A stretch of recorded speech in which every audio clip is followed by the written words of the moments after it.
Greetings, Star Family. Evolutionary Astrologer Shannon Gill here today, wanting to come on and chat a little bit about the week ahead. It's a big week. There's a lot going on. We are building towards a full moon, which will exact at 13 degrees Sagittarius on Saturday, June 3rd. Anytime the moon is building towards that culmination, we can feel the energy is getting a little more sensitive. There's something that's maybe swelling or something you can feel from beneath the surface that's wanting to be revealed. And so we are in that field already. And of course, anytime we're at a full moon, there is something that's culminating or something that's coming to an end. And so we can look at the new moon that we had previously in Gemini, but we really want to look back further. We want to look back 6 months to when the moon was new in the same sign. So the new moon in Sagittarius, which was in December of 2022. So there's something that we're completing that we've been working with in the realm of the archetype of Sagittarius. So when we think about Sagittarius, I think it's really helpful to consider that it is emerging from Scorpio, which is the previous sign. Now look back to the last full moon, which was an eclipse, and it was in Scorpio, and it was very intense, right? We were sort of in the dark, in the underworld. There were things culminating and things that were uncomfortable and unknown and pushing us to our edges with our wounds and our fears. And in general, whenever we do this deep shadow work or this descent work, the soul goes down into the subconscious levels of our being. And this is where the surrender happens, but this is also where the alchemy happens, where the compost happens. The rich soil of nature teaches us so much. This is where the magic happens. And we know what happens after that. And if we're talking about the seasons, the plants return in the spring. Well, we do this on a soul level. And so when we think about the transition from the Scorpio underworld into Sagittarius, we can think about Sagittarius as the phoenix that's flying out of the underworld, out of the burned ashes, the old, and into the new. The new what? The new level of awareness, the new consciousness that comes from the deep descent, from the hero's journey, from the surrender into the unknown, the letting go. That famous Rumi poem is so poignant that the wound is where the light comes in. So with Sagittarius, we have the opportunity to gain a new vision, to possibly have a renewal of hope, to understand things that maybe we couldn't see during the eclipse season, because of course during an eclipse the lights are out, right? There's a real reshuffling of the cards that was going on. And honestly, it's been quite intense since March, right? Whenever Pluto entered Aquarius, Saturn entered Pisces, the collective field, the collective energy shifted so dramatically. It's been a little bit surreal, destabilizing, also extremely potent and creative, and accelerated. So that's a lot happening at once.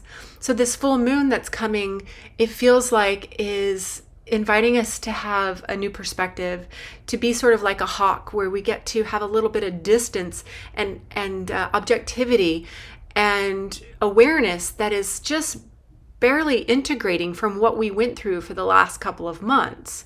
Because again, during an eclipse season, everything is changing extremely rapidly, except for we're not able to really understand it all at that time. And so we've been in the integration period since around May 19th, which was the new moon in Gemini. And now we're coming to the full moon in Sagittarius, and we have a chance to surrender maybe any of the old ideas or the old thoughts, the old, any of the fears or any of the misunderstandings, and to really reclaim a new level of faith, a new level of hope and vision, which is all very much related to Sagittarius. Sagittarius is ruled by Jupiter. Every sign is ruled by or governed by a planet or a luminary, and we can think about Jupiter in the sense that it's our largest planet. So we can think metaphorically or archetypally when we think about Sagittarius that there's an invitation to expand our awareness, to expand our dream, to expand our vision for our future, and to lean into trust, faith, and hope as we begin this next cycle. So back to Jupiter being the ruler or the governor of Sagittarius, to get a little bit more information, we want to see, well, what is Jupiter up to in the sky? And that's one of the really significant things that's happening this week, is that Jupiter in Taurus is conjunct the north node of the moon. So the north node is known as the karmic destiny point. It talks about our evolutionary future, our spiritual contract, like what we're reaching for, sort of like our North Star. And Jupiter, the great expander, is known to bring luck and opportunity and to amplify things. So you put those together in the sign of Taurus, which has to do with things that we love, has to do with things that make us feel good, has to do with the earth, has to do with beauty, with artistic creativity, has to do with pleasure, has to do with our relationship to ourself and what's most important to us in our life, has a lot to do with what we are creating. Where are we focused right now? What is our contribution to this new world? And because it's the north node, it's sort of like what we're leaning into to avoid getting stuck in the south node, which is often a place where there's troubles or there's karma or there's shadow material. And the nodes are actually what create the eclipses. And so if you remember, for the last year and a half, all the eclipses have been in Scorpio and Taurus. And so that south node in Scorpio has been requiring us to dig deep. Like we talked about that last eclipse, that full moon eclipse was the last one in Scorpio for 9 years. And so it feels very much like this alignment with Jupiter, the great amplifier that brings blessings, known as the great benefic, with that north node, which has to do with our karmic destiny and our future in Taurus, which has to do with us being active co-creators. We're really transcending out of that underworld experience, at least for a while. All the work that we've been doing, we get to reap the benefits. And it's also a really important time to be intentional, to really align with the dream. So if we know that Jupiter is amplifying or expanding something that has to do with our future, with our karmic evolutionary destiny, then it's really a powerful week to really focus on those things. If we really understand how magic happens, it has to do with alignment and frequency and precision of thought. So this Jupiter conjunct the North Node is actually for several days. I would say it's an orb from June 1st through about the 3rd-ish, and then the 4th is the full moon. So really spending some time this week to clarify, what is the new vision? What is the new dream? What have you learned from this descent, from this previous eclipse season? A lot of people are picking up the pieces. Depending on where it hit you in your chart, depends on how much work you were required to do. Sometimes the eclipses can be quite mild, and that's just because it wasn't aspecting one of the points or planets in your chart. But if it was, then you don't miss it. And these are the big moments in life where we take these quantum leaps, but often through discomfort, through having to deal with the loss of something in order for the new thing to be born. So this is a really, really potent week. This Jupiter conjunct the North Node will only happen once every 12 years or so because it has a 12-year orbit. And so it's a really powerful time to raise your gaze, to look out upon the horizon, to dream the big dream, to remember why you came here, to ask those bigger questions about what is it that I want to fulfill in my life and what will bring me the most joy and how can I be an active participant in the creation of this new world. So this is the full moon we're talking about, which is on June 3rd, which is Saturday. And there's more action, but before we go into that, I want to go back a day because I actually wanted to mention that Friday, June 2nd, Venus will be trining Neptune. So this is a beautiful day for romance. Venus is the planet that rules love. She's the goddess of love and beauty. And she's in Cancer, which is all about nurturing and comfort and nourishment and emotionality. And she's forming an angle in the sky known as a trine, which is a triangle, which is a flowing, harmonious connection to Neptune, which is actually the higher octave of Venus, which has to do with the mystical realm. It has to do with infinite and boundless love. And it is in the sign of its own sign of Pisces. So the connection between Venus and Neptune is extremely soft and romantic. It would be a wonderful day for a date. It would be a wonderful time to consider forgiveness. A higher level of compassion, I feel, will be available to us on this day, and just a real outpouring of love from our heart chakra.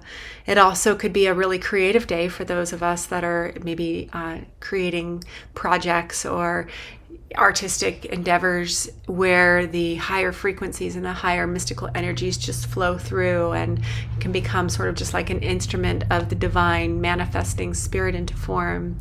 So that's just a really beautiful day that I want to just name in between the sort of like conjunction with Jupiter and before we hit the full moon. So it is possible that it will play a role in this full moon, in this new vision that comes through, in this sort of releasing of the old, of the underworld intensity that we have this opportunity to let go of, or these old ideas or these false beliefs with this moon, that this really beautiful day on Friday will probably play some kind of a component into this process. Now, Sunday, June 4th, we have another really interesting and significant alignment right on the tails of the full moon, where Mercury is going to come into an exact conjunction with Uranus, both in Taurus. So Mercury, the messenger, Uranus, the lightning bolt of change in the hands of destiny, sometimes known as the storm of awakening. We could expect some news. We could expect some flashes of insight, maybe some big ahas. So if you think of sort of the evolution through the week where we are maybe dreaming into our future with the Jupiter North Node conjunction and getting this expansive vision about, what we're creating. And then we come to the full moon and there's this real release of maybe any just residual tension or emotionality from this process we've been in. And we have this sort of rebirth or renaissance of our faith and our hope, and our dream is clarifying. Then on Sunday, it could be that everything crystallizes and we are turning on our genius codes and we're getting information that's very important for this next cycle. And so there's this integration that feels really important of like soul path, of heart chakra and love and healing and compassion, and then also of our mental state, our consciousness and our vision and our understanding that is continually morphing, but really coming into form in this more crystallized version. So that's on Sunday. That energy can also feel electric. It can feel very energizing and exciting, sometimes uncomfortable. So it'd be a good day to move energy, but also a good day to be careful and to also be very intentional with your words. So that's on Sunday, the 4th. Now, the 5th, which is Monday, Venus, that was in trine and that lovely, harmonious, flowing relationship with Neptune on Friday, moves out of Cancer into Leo. So Leo is the sign that rules the heart. It's the lion. It's ruled by the sun. It's about expression and light and emanation, creativity. And so this really is going to amplify our relationship dynamics. It's going to bring a lot of heat. And yet before it gets too far into the sign of Leo, exactly whenever it enters at the 0 degree point, it moves into an opposition with Pluto, which is at 0 degrees Aquarius, which it moved there in March. It's now retrograde, heading back towards Capricorn, but it's still there in the very beginning of Aquarius. Now, Pluto, remember, rules Scorpio, which is that underworld planet. And so this connection here, it actually might require us to do a little more work. It could say, you want to go deeper into your relationship. well, have you looked at this? Or, Venus is also our creativity and what we're passionate about. And so it could be this real opportunity to show up with our full vibrancy as it enters Leo, as this like magnet, as this like emanation of divine source coming through.